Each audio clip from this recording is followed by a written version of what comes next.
Hello and welcome. This is Shannon Elizabeth Eastman, and I am the host of the Work That Matters podcast.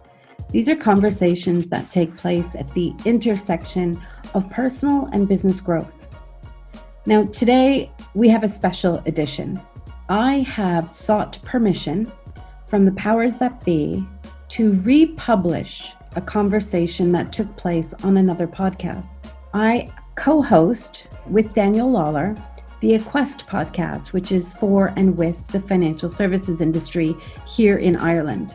I hadn't expected one of those conversations to land with me in such a way that I felt compelled to share that conversation with you and make a few phone calls to figure out how I can become more involved.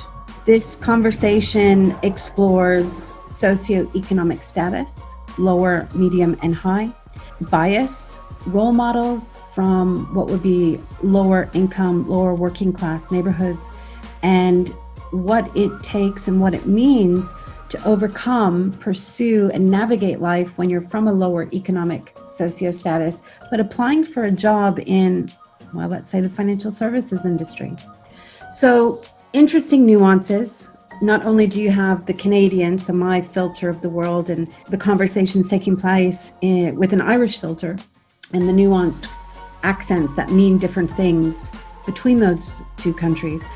There was a heart-to-heart debate. There was three of us on that call about what it's going to take, what the mission is, and what that climb looks like. So enjoy this conversation. If you are interested in becoming part of the Protect Accent project, then the links and the details will be in the description of this particular podcast, along with the contact information of those involved, Adrian and Daniel Lawlor. You can also get in touch with me and I'd be happy to introduce you to the right people. So enjoy. Not a typical Work That Matters exchange, but one that I think is important and I'm happy to share with you.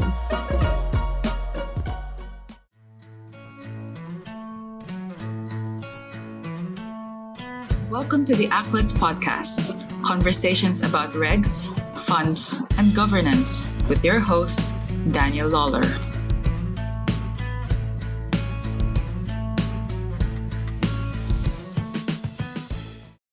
Welcome, podcast listeners, to the Equest podcast. My name is Daniel Lawlor, and I'm the MD of Equest.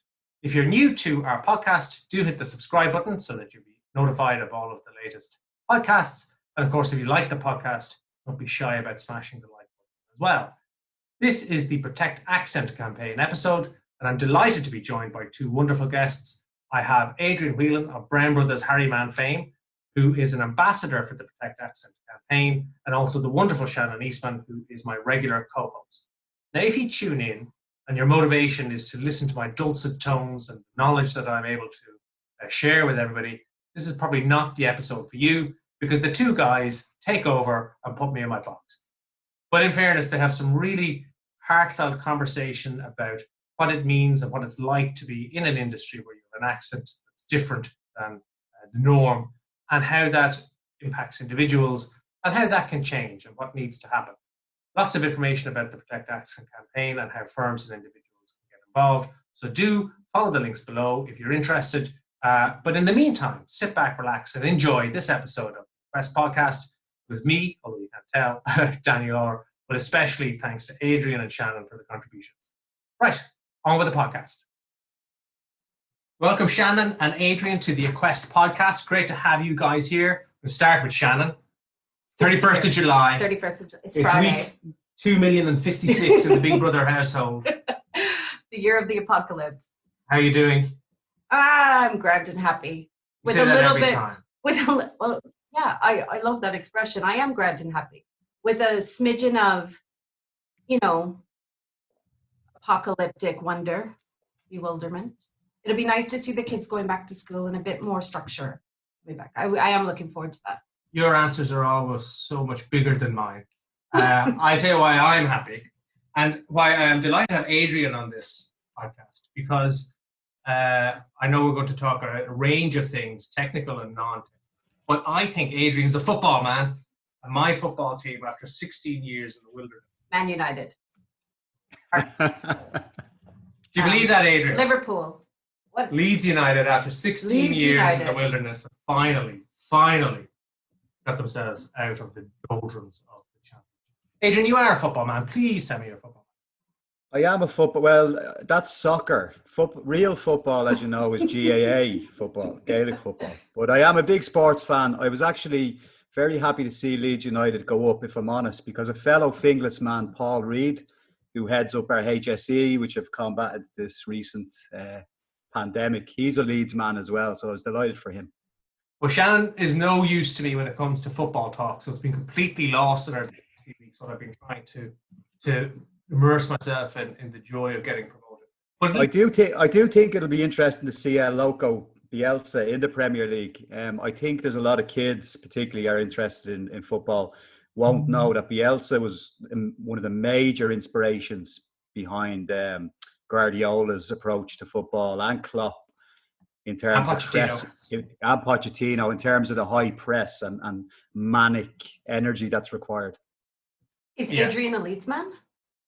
Adrian said he's not declared an interest. No, I in terms of soccer, it would be Tottenham Hotspur, which is fairly embarrassing. That's probably one of the more embarrassing things I've ever said. I've been to Tottenham. Have you? Yeah, it's a great place. Interesting. They have a good team. Yeah, the Mourinho factor is interesting, and we'll see what he does next year. Yeah, so we could have a modicum of success, but stylistically, a lot of the Tottenham fan base wouldn't be overly happy. You want to join the Leeds family? And I will say we are actually not going to spend the entire time on it. Thank you. But in terms of Bielsa, he is a pure coach, and he is. He has come in and taken a group of players that finished mid-table, 13th, and with pretty much exactly that same group, through his coaching and his staff, got them third last year and first this year. Yeah, Danny, without moving it or segueing it away from football, Bielsa is interesting because he is obsessed. And again, you think about work-life balance and trying to maintain balance, in office life or work life or any aspect of work life. Bielsa has never really had that balance. He literally is obsessed with football, and it's interesting. And I don't mean that in a negative way. I think when you want to overachieve in something, that balance needs to change, and you do need to commit to things. And he's an interesting character because he's lasted so long at the level of intensity. And I think he would kind of, and HR people will be shocked at me saying this, he would laugh at the concept of life balance. He thinks you should be dedicated to your art and your craft because he has been for over 50 years. So I just find him a fascinating guy. Absolutely. And that title, El Loco, the crazy one, isn't, when he came in, I didn't know enough about him. I thought, this kind of Latin temperament and what have you. It's not at all. It's the obsession. That's the crazy thing. Yeah. And it is not work-life balance. It is work, which I guess is why his managership of clubs has tended to last about 2 years at a max, because him and his staff and the players are probably burnt out after that intensity. Having said that, he's 2 years down at Leeds and hopefully going to stay for many more. We will see. Let's move on and I'm glad to have a little bit of chat at Leeds. There we go. We've just recorded a video on your channel, Adrian, on the RURQ series about the mock Dear CEO letter, which was fun. Thank you very much for that. No, appreciate it. Thanks. It was an interesting piece of work doing that letter, wasn't it, Shannon? Like the reaction to it, the stir was kind of crazy. It's been a long time coming. Yeah. The thematic review, the expectation of what's going to be in it, and then I would say this perception that it's almost an unconscious perception that it won't be that bad because the industry isn't really taking any steps right now in a practical, obvious way to align to it, yet they're waiting for the letter to arrive and then they're going to take action. And so sitting on the periphery, just watching the interaction between the firms that are in conversation with you and talking to some people that I know in the industry, was this mixed feeling of, sure, there'll be a letter and we'll figure it out then. Mm-hmm. But when your mock version of the letter, I think there was over 1,000 downloads in 48 hours. That surprised me a little bit because it was quite a swift response to something that I thought they were quite happy to just wait and see. Definitely a wait and see attitude, which you can understand. It's going to be, we've got a fix that's going to be expensive. And so it's probably human nature. Yeah, And you know fair. a lot about human behavior to fair. wait until the gun is to your head. But the day of reckoning on that is coming sooner rather than later. But that's not what we actually want to talk about an awful lot of this podcast. We want to talk about Adrian and his involvement in the Project Accent campaign. I have been following the Protect Accent campaign for at least 4 months now. I definitely noticed it over on Adrian's LinkedIn profile. Actually, Danny, that was about 4 months ago when I got you to sit down and watch that video with me. I was curious about the context and the nuance. Maybe because I'm an outsider, I'm not born and raised here. But before we get carried away and get stuck into this conversation, Adrian, would you give us the background and the context for the Protect Accent campaign to get us started? So the Protect Accent campaign is interesting. Not my campaign. There's a fantastic founder, Gudi Okechukwu, who actually lives near Bradford in the UK. And she started this campaign. She had experienced accent bias and discrimination in her own work, both in academia, so universities, and she worked in the health services in the UK as well, in the north of England. And she just contacted me, I guess, very simply, having seen some interview or other I'd done on LinkedIn. As you know, I spent most of my life in the cyberverse on LinkedIn in my professional world. Protect Accent is a campaign and a movement which wants to highlight and ultimately eradicate accent-based discrimination in the workplace and other sectors of society. So very simply, it's a project very close to my own heart. Very briefly, my own backstory: I was born in Finglas in the north side of Dublin, what would be deemed a lower socio-economic area. And accent discrimination has a huge intersectionality with underrepresented communities. Your voice, everyone has a voice, or most people have voices. Voice is who you are. If you have a voice, you have an accent. So an accent is a central part of your authentic self. My own community isn't particularly represented well or at all in the industry that I work in, unfortunately. There's actions in place to, make it more inclusive, but progress is slow. I think how people speak, definitely there's an element of bias and discrimination, but also the confidence levels as people look for jobs in certain spheres go down. Migrant workers, lower socioeconomic areas, etc. I think it can have a hugely corrosive effect if people comment on your accent and that you're different. Again, I've experienced that myself. But again, they're the kind of negatives. But again, the driver of the campaign is to inspire people who maybe, have a strong accent, that they should be proud of it. They should share. They should speak up. It's not always the case that you can feel empowered to do that. But I suppose me and the campaign of Protect Accent wish to drive that thought process, both on the incumbents and the employers, and on the job applicants and that side of the fence. So again, it's close to my heart, and I'm happy to be here to discuss it. I have a lot of thoughts going through my head about this idea of eradicating. I noticed you used the word bias as opposed to unconscious bias. That wasn't lost on me either. And I think there is definitely a bias. Someone with a foreign accent, I've experienced my own exchanges with locals and expats here. But I'm struggling with the idea that we can eradicate the bias because it is so ingrained in us. I think we can start shifting that narrative. It's just my opinion.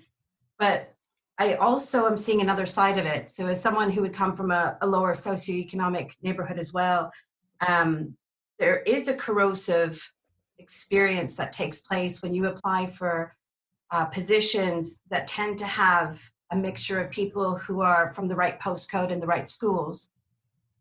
And I'm just wondering how this campaign could invite the people from the lower socioeconomic neighborhoods to feel more confident, to feel supported, to have a community of people that they can interact with so that they can bring a more, not positive, but a more authentic and confident self to an interview, knowing that, you know, there's people like yourself who are excelling in the industry, Adrian, like you've done well for yourself. And you no doubt would have had a set of obstacles that other people in your industry may not have experienced, although they would have had their own obstacles. I definitely don't want to sound negative about it, but I think I'm practical about, you know, changing the narrative and as well as supporting the people from lower socioeconomic neighborhoods to show up and to take that interview and to be confident with how they articulate themselves. Yeah. Any thoughts on that? Yeah, it's interesting. So there's a lot to unpack there, Shannon. And again, unconscious bias, I don't disagree that it exists, right? I'm not saying, but again, there's a lot of these bad behaviors are learned behaviors. Yeah. Unconscious bias as a term, I think it lets people off the hook a little bit too easy. You know, all my team are monoculture because, unconscious bias. So, you know, it's out of my control. Fair point. I flip it sometimes. Why not be consciously unbiased? Why don't you actually think, okay, I'm genuinely committed to not being biased. I'm going to think about it. And then those thoughts are going to drive my actions. So I've got 2 open recs at the moment. And this is intersectional, right? I have 2 open recs for a job at the moment. Unconscious bias might, you know, suggest that, okay, I'm just going to take in 2 people that I know or are similar to me. Being consciously unbiased says, I've 2 open recs. One of them recs I'm going to fill consciously with an underrepresented, you know, and again, it can work in reverse. You can use a person's name, you can use a person's postcode, you can interview them and recognize their accent is something that's underrepresented in your firm. And you can consciously make a decision to bring that level of diversity into your firm. And on the it'll never work, I again disagree, because there's concrete action. If you see social media right at the moment, Yeah. there's a lot, you know, everyone's competing for space. But again, the intersectionality here of accent bias is interesting because it includes things like Black Lives Matter. It includes employee well-being, psychological safety that we're all craving and looking to provide employees in remote work and in the lockdown. And there's concrete steps you can take, okay, to show that you're just not going to just put up vacuous statements on social media. You're not just going to like and share posts. You're actually going to make a change if you're empowered to do so in your business. There's an accent charter. There's one physical manifestation of our campaign, actually. And all the accent charter asks is that you publicly sign up your firm or your organization to say that you will recognize and work to eliminate accent bias and discrimination. It's free, it's easy, and it's a pretty easy commitment to make because most firms are well intended and are already looking at this. There's can I jump in here, Adrian? Of course, yeah. I really have been fascinated in watching this campaign for the last few months. Partially, I wanted to educate myself on, you know, some of the things that are going on here in a country that I'm reasonably new to, but not completely new to.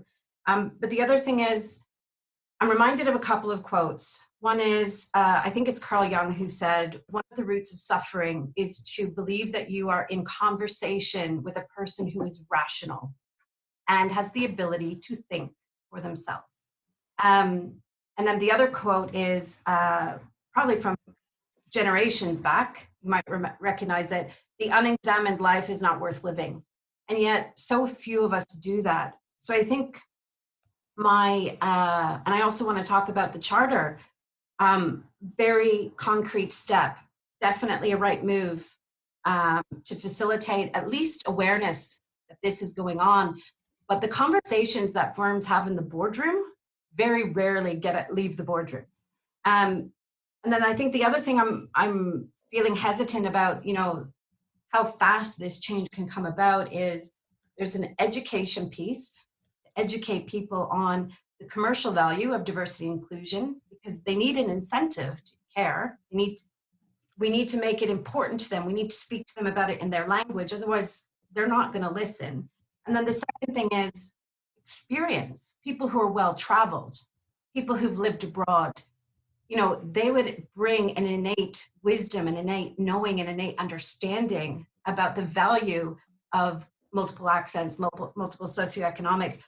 But in the absence of that, people who've never left the island but come from the right postcode, I mean, there's just an experience gap there that I'm not sure a charter will be. It'll be a step in the right direction, but I think it's a much longer process just based on how hard it is to change people's behavior. Just to jump in, if I may. So Yeah. the charter is one step, and as I'm saying, we've launched it and we're pushing it at the moment. But again, I couldn't agree more. There's other initiatives that we're doing. So there's not enough data and empirical evidence that accent-based discrimination exists. So we've created a survey that's out there in social media already to try to get more data around this.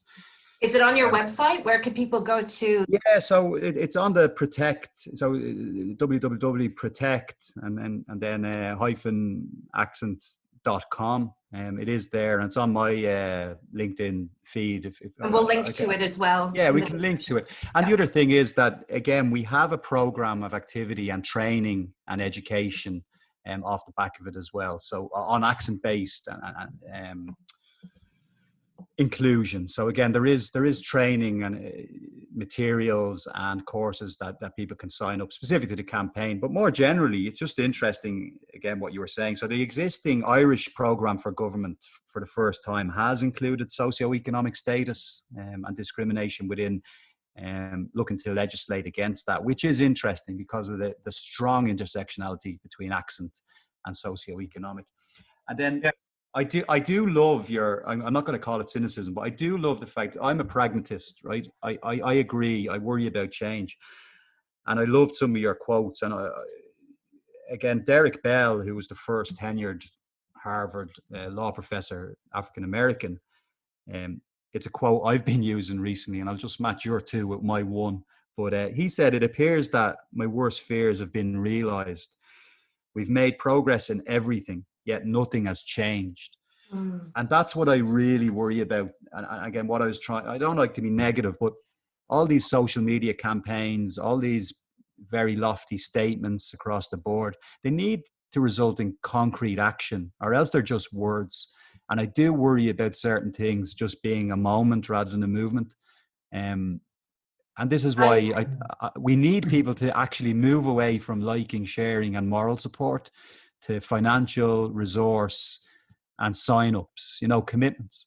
So we have to make it real and relevant to those individuals.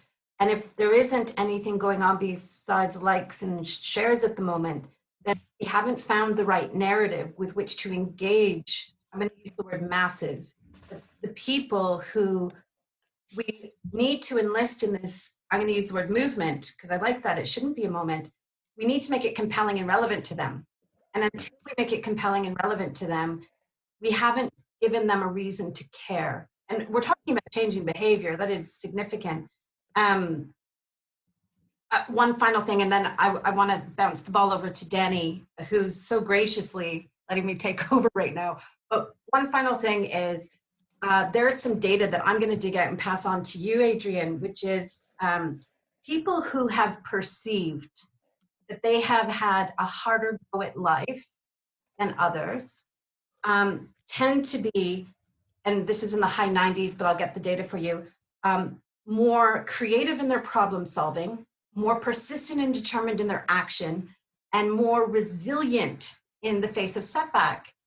And I guess when I say that out loud, it sounds pretty obvious because typically people who come from lower socioeconomic environments have had to cross a lot more hurdles in order to, well, I'm drawing an example from a barrister that I know here in Dublin from Finglas, and he's told me many times stories about Trinity and what that was like for him and what he had to do to get to where he is today, myself included. So there, when you employ or engage a candidate with particular accent or neighborhood, postcode, et cetera, there's a high probability that the person you're bringing into your organization has a set of qualities that's different from the others around the table.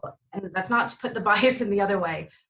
But if you've had to overcome 150 more obstacles than your neighbor, then you just have 150 more opportunities to learn how to do that. I don't know what your thoughts are on that, Adrian. And I know Danny has some comments here. I just worried about Danny. Danny, you still here? You all right?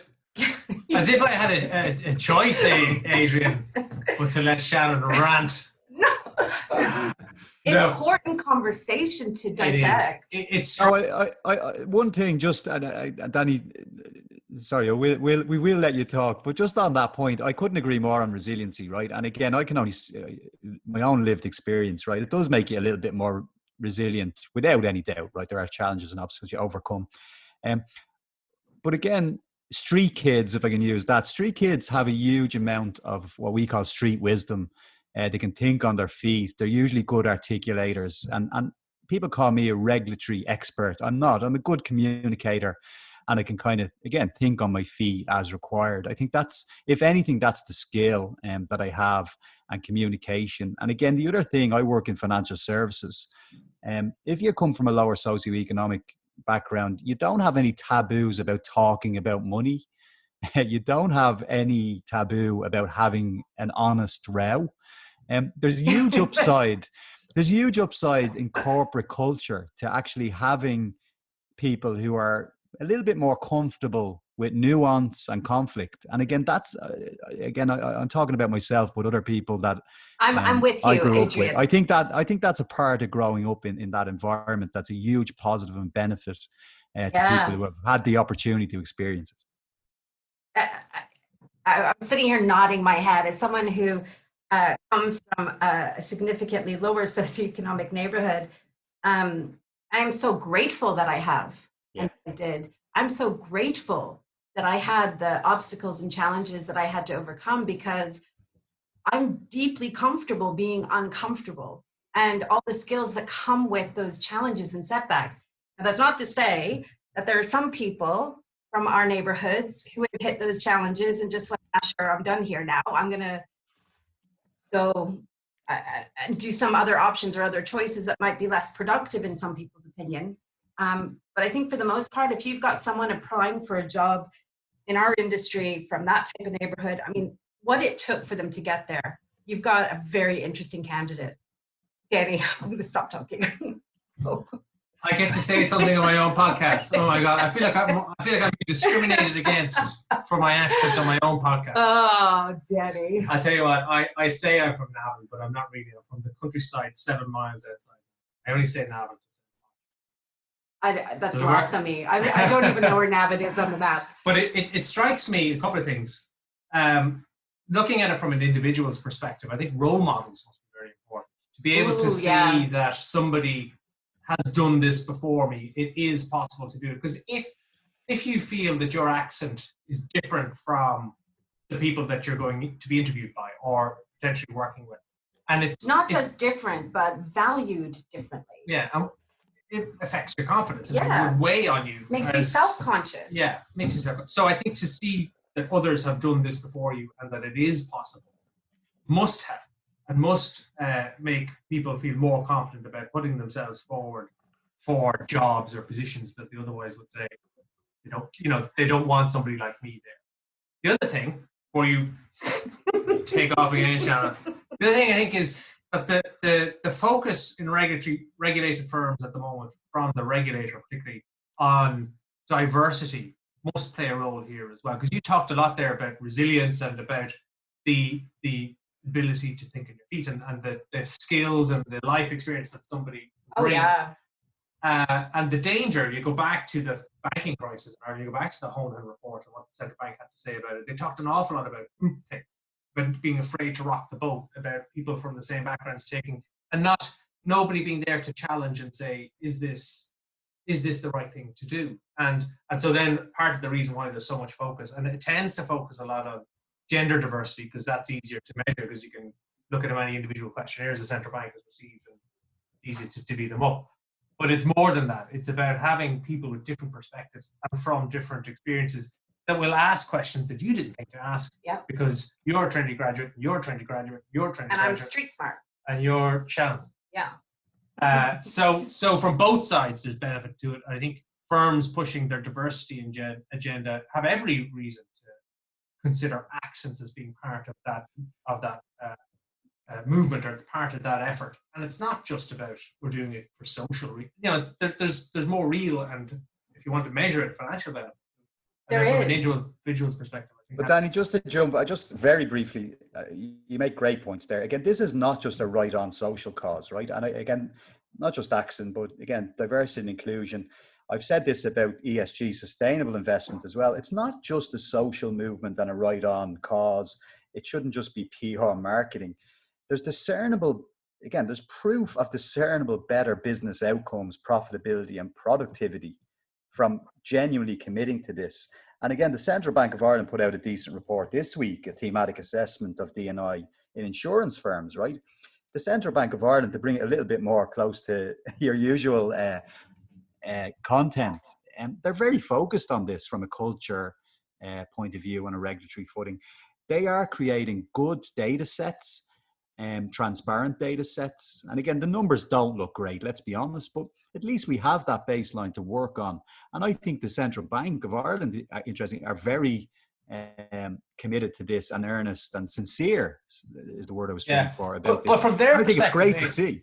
Yeah, and from their perspective, again, it's not a social justice issue. When you go, no, it's about certainly not.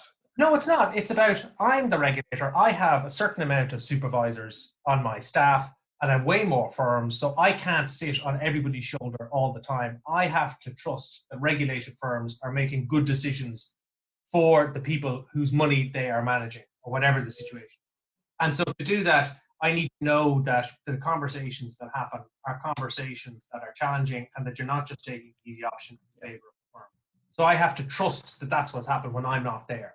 And diversity builds in, at least in the if you look at it in the absence of diversity, it's the same old people doing the same old decisions with the same old, it's an echo chamber. That's the word I'm looking for. So in the absence of diversity, you live inside an echo chamber, which becomes stale, stagnant. There's no growth, there's no change, there's no innovation. There's nothing that allows you to expand and develop and grow. Whereas if you were to bring in diversity and you were able to facilitate a space with which those people can interact and exchange in a meaningful way, then you synthesize the experience around the table, the conversations and the challenges into the ideal outcome for the business. And so it does make a lot of sense, but we're people who operate in diverse communities already and have seen the benefit. For the people who, and there's many firms in the FS space today who tick the D&I box by saying, sure, we've just hired your woman to be our office manager. That's happening today. So there's a gap in understanding the value of D&I in a commercial sense, which that education needs to take place. People are scared of change. And the only way to, it's not the only way, but one of the ways to facilitate that is education. Education in their language, in their narrative that makes it relevant to them. Well, tell me this then. Do you think, we talked at the outset about the Dear CEO letter CE6 and firms not acting until the gun is to their head. Do you think that the only way you get real action on something like diversity, including accent, is a gun to the head in the form of some sort of a numerical limit? There's two ways. If you're operating at a very basic reactive level, then it's pain or pleasure, carrot and stick. It always has been that way. So I'm either going to put a gun to your head or I'm going to give you some form of motivation, which is always external to the individual. And as soon as that motivation is taken away from the individual, that person no longer feels inclined to change. That's a very basic reactionary, limbic brain, adrenaline, fear of, or rush excitement of getting something. And then the other place is people who are actually committed to self-improvement, innovation, growth in a form that has them responding to their environment in ways that they're deliberately looking for improvement.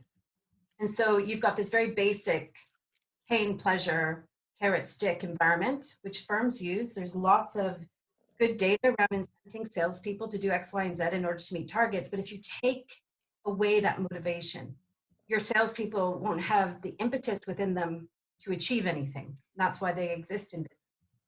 But if you have someone who, like Adrian, he's naturally inspired from within to make a difference in this particular area. And look at the commitment he's making to it. Nobody needs to externally motivate him. No, but there's not many Adrians in the world. Says who? I think you, sorry, I don't mean to sound, I'm not going to apologize. I didn't mean that. Adrian, I see you as a role model. I definitely appreciate seeing someone like you who I appreciate your background and I identify with it a lot. So I see you as a role model. And I think you give people like me and others in the industry or who want to be in the industry permission to do more with their quote unquote background and legacy. Do you see that yourself? Yeah, so I'm typically Irish. I don't like compliments, Shannon, so stop it. But no, I do see myself. I was a reluctant role model, but I absolutely am now. And You're a role model, of course you are. And role modeling is important. And I'll use an anecdote that displays that. Again, I played Gaelic football as a youngster for Ballymun Kickham. Is that GA? Yeah, that's GA. Yeah, okay. And Danny being a Meath man, this might be hurtful to him, but there used to be a big rivalry between Dublin and Meath. But because we're so far ahead now, it's becoming irrelevant. But anyway, a well-known, again, I don't know how many GA fans listen to this podcast, but everybody I think that has an interest in Irish sport would know Philly McMahon. He's a bit younger than me, but again, I played football with Philly when I was a little bit younger. And Philly McMahon comes from Ballymun. Previously, the high-rise flats in Ballymun, they're no longer there. Philly lived there. Philly is a great advocate and role model for his community. He wrote a book a few years ago called The Choice. It won awards. And I read that book, obviously, with great interest. And he told an anecdotal story about he was walking past, there was kids kicking a ball against the wall. They said, hey, you Philly, how's it going? And Philly sat down with them and just had a chat. And in the book, he describes the conversation with the child or the kids that were there. And Philly was asked, are you proud of being from here? And he kind of, it took him aback because he'd never been asked that by anybody, even though he was a fairly well-known public figure. And he said, yeah, I'm very proud of being from Ballymun. And when them words were written on the page, I'd never seen that either. And it was a kind of lightning bolt to me that I was a public speaker in an industry. I knew I was a little bit different, but I'd never uttered the words, I'm proud of Finglas. I'm proud of being from Ballymun. I'm proud of my people, and these are my people. And that was hugely empowering to me and to others. Role models are really important. I'm going to mention Paul Reid, and he'll hate this again, but Paul Reid is the head of the HSE, has done an amazing job. You know, recently the HSE have been under huge scrutiny. And again, I don't want to go into too much detail on that. But interestingly, he was mocked and criticised online for his accent because he's from Finglas. Spends more time in Leitrim these days than in Finglas, I think. But again, it doesn't matter who you are. There's people going to be out there sniping because you're not from the right area or have the right voice. I do see myself as a role model, and we need more role models. But even more important, and I've gone on a bit too much about role modeling there, I go back to Danny's point, and you were kind of going towards quotas or what can be done. I think the data sets, the transparent public data sets that regulators and business and commercially are being required in the market, I think they will name and shame companies who don't move on diversity. I am against quotas, interestingly, because I think the speed and direction of travel is too slow.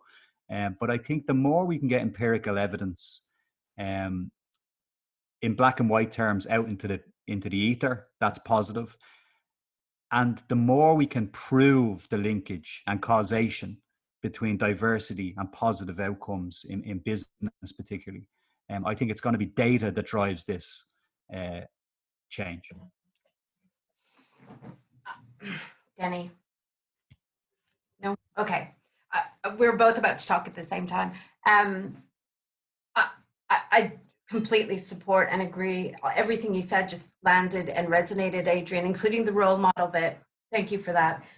I think there's another side here, and this is just me spitballing out loud.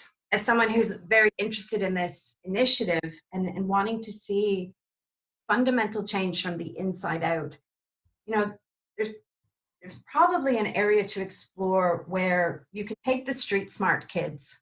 We'll call them that for now because we'll probably grow into that at some point, some of them anyway.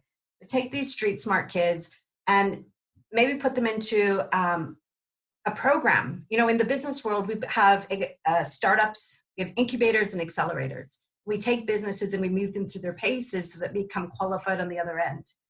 And I think that there's probably a good few kids, young people, 20-ish, who would benefit from going through like a 12-week or a 16-week program to develop them to rock up to that job interview. And not just be comfortable with their accent, but to own it and actually own everybody in the room with a little bit of counsel, feedback, preparation. So that could be something that goes on the other side of it. It'd be interesting to document, let's say, 24 kids went through that program, what they did for that firm that hired them in the first 12 months, 24 months. I mean, that would be really interesting and somewhat inspiring to me.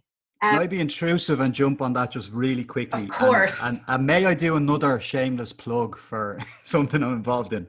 I'm involved in, exactly to that point, an online mentoring program called Inspire.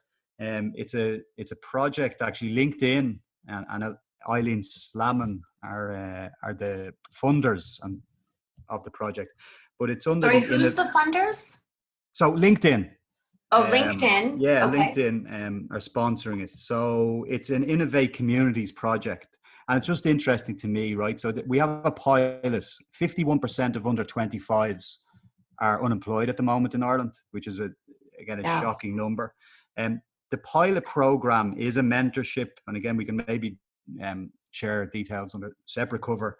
There is a website. But if the pilot is looking for 18 to 25-year-olds to bridge this gap, okay? So the pilot is the Liberties, so the area of Dublin inner city, Ballymun and Finglas.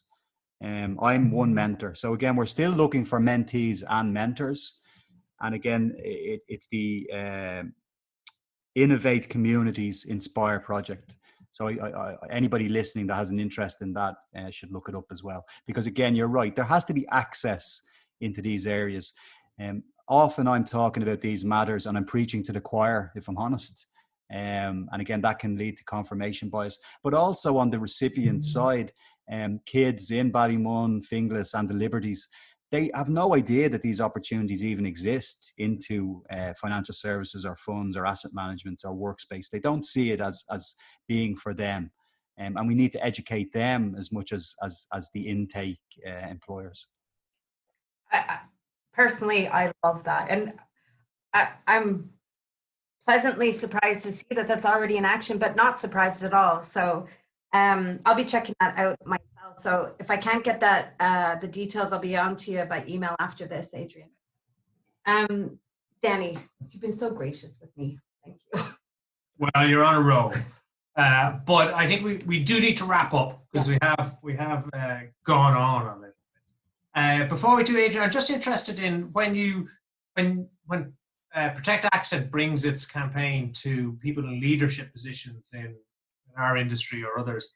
How is it received? Is it something that a lot of firms have heard about, have a lot not heard about it? Are they keen to get involved, or do they just want to like it on LinkedIn and that's the extent of it? No, it's interesting you say that. It's a nuanced one because, again, I'm talking about intersectionality. And a lot of firms are genuine and sincere about wanting to make change. But a lot of firms at the moment, that change would focus primarily, and probably rightly, on gender equality, which we're still striving towards. And in recent times, due to Black Lives Matter, I would say racial has gone up the agenda. So they're the primary focus in the corporate world. And again, I'll be honest, it's a competitive space. Okay, so you're you're having to sell your idea and why it's important. So there's a little bit of explaining accent bias and its intersectionality with migrant and lower socioeconomic that needs to be done. But again, it's gathering momentum. We're starting to, with the charter, to get sign-ons. We're open to conversations about this. We're looking for partnership. We're looking for people to sign publicly the accent charter, and we're looking for people to engage on the education and training component. So there's a multi-phased approach. Happy to talk to anybody about the Protect Accent campaign. And again, there's plenty on. The wonderful thing and upside of social media is amplifying your message. So there's loads of content both on the website and on the social media feeds about Protect Accent. Any last words, Shannon? This is your podcast. Adrian, God bless you. I thoroughly enjoyed learning more about this and understanding it better. Not at all. I really appreciate it, guys. And again, I'm sincere in saying this. I love the work you're doing. I am actually an avid listener of this podcast, and a bit of a privilege to be invited on. So thank you. And then we're going to wrap it up for this episode of the Quest podcast. We're going to call it the Protect Accent Campaign podcast. It's www.protect-accent.com for more information, or reach out to Adrian, who is always available and very articulate speaking on all of these kinds of subjects. As you can tell, something close to his heart. So thanks again for listening to this episode of the Quest podcast. We'll catch you next time.